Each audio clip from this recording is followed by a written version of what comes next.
Assalamualaikum warahmatullahi wabarakatuh. Kembali lagi berjumpa dengan saya Dr. Rio Azadi, spesialis penyakit dalam. Para jamaah, dari video sebelumnya kita telah belajar bagaimana penularan COVID-19 baik secara langsung maupun tidak langsung. Maka dari itu kita perlu mengetahui ini untuk mengetahui langkah yang tepat untuk pencegahan. Bagaimana pencegahan COVID-19, pencegahan penyebaran COVID-19, seperti yang dari video awal, secara langsung maupun tidak langsung. Maka yang pertama, pemerintah dan tenaga medis telah mencanangkan yang pertama, physical distancing. Physical distancing maksudnya apa? Physical distancing itu adalah penjagaan jarak fisik antara satu orang dan orang lain. Tujuannya apa?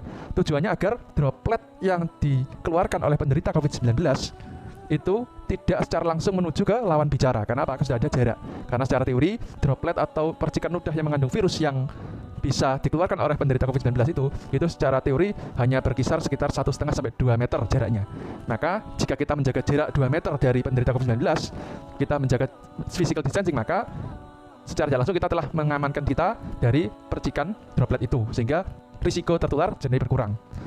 Namun, apakah itu saja? Tidak, ternyata tidak. Karena walaupun droplet secara teori hanya 2 meter, tapi kalau ternyata ada angin, ada sirkulasi udara, ada AC, maka droplet bisa melayang kemana-mana dalam jarak yang lebih dari 2 meter. Maka dari itu, setelah physical distancing, yang langkah kedua adalah memakai masker. Para jamaah dihimbau untuk semua memakai masker, baik yang sakit maupun tidak sakit. Karena apa? Dengan memakai masker, maka droplet yang kita keluarkan dari mulut kita, dari hidung kita bicara, itu akan tertahan oleh masker. Dengan syarat pakai maskernya benar seperti ini ya, menutup mulut dan menutup hidung. Kalau misalkan seperti ini, nah ini droplet masih bisa keluar. Nah, tapi kalau seperti ini, diharapkan droplet yang keluar dari saya berbicara ini tidak akan keluar kemana-mana, semua tertahan oleh masker saya. Sehingga ini otomatis ini akan jauh mengurangi risiko penularan penyakit COVID-19 karena dropletnya tidak menyebar kemana-mana. Apakah cukup sampai situ? Ternyata tidak. Karena tadi penyebaran tidak langsung, kita mengetahui bahwa ketika kita memegang barang-barang yang terkontaminasi COVID-19, maka bisa jadi tertular juga. Padahal kita tidak tahu barang mana. Wah, barang mana yang terkena COVID-19 yang mengandung virus. Apakah jangan-jangan tadi ada penderita COVID-19 di situ, kemudian menularkan virusnya ke barang-barang lain, menempelkan virusnya ke barang-barang lain, kita tidak tahu. Maka dari itu langkah ketiga, sering pakai masker. Kemudian di physical distancing juga kita sering cuci tangan. Karena apa? Dengan kita sering cuci tangan, maka kita akan mengurangi risiko penularan karena tidak langsung. Contoh, saya memegang gagang pintu. Gagang pintu itu mengandung virus. Karena tadi ada orang yang COVID-19 yang memegang gagang pintu itu. Saya memegang gagang itu, otomatis tangan saya juga terkontaminasi oleh virus. Maka kalau kemudian tangan saya itu memegang mulut atau mengucek-ucek mata atau mengucek-ucek hidung, maka saya bisa tertular. Tapi kalau saya sering cuci tangan, saya mau cuci tangan setelah dalam aktivitas tertentu, saya cuci tangan. Kemudian saya melakukan aktivitas lagi, saya cuci tangan lagi.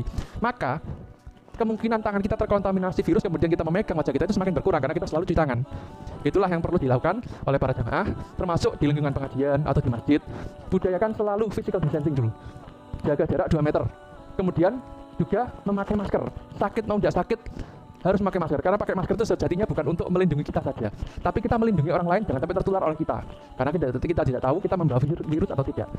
Maka dari itu, physical distancing, pakai masker, dan kemudian jaga itu selalu cuci tangan. Dan karena kita namanya physical distancing ya, kalau di masjid kadang-kadang kita bertemu dengan jamaah, kita bersalaman. Oh, bersalaman saya. Untuk sementara ini waktu wabah, tidak usah bersalaman dulu. Semua mungkin diganti dengan ucapan salam, kemudian tangannya seperti ini, itu bisa untuk menggantikan salaman sementara. Bukan karena menyalahi sunnah tidak, tapi untuk menjaga diri kita dulu, untuk sementara. Tidak usah salaman dulu, kita selalu menjaga jarak dan pakai masker. Baik orang itu dikenal atau tidak, kadang-kadang kita tidak pakai masker, ini kan orang-orang sekitar sini, tidak usah pakai masker. Saya kenal orang ini, oh ini teman saya, oh ini rekan saya, oh ini orang jamaah kompleks ini. Tidak seperti itu, karena kita tidak tahu siapa yang membawa virus. Walaupun jamaah kompleks itu, tapi jamaah itu setiap hari keliling bekerja di pasar, di kantor, di rumah sakit dan lain-lain, kita tidak tahu. Kemudian dia pulang dari pasar, pulang dari kantor, pulang dari rumah sakit membawa virus, kemudian dibawa ke kompleks itu, kita tidak tahu. Maka dari itu semuanya harus memakai masker.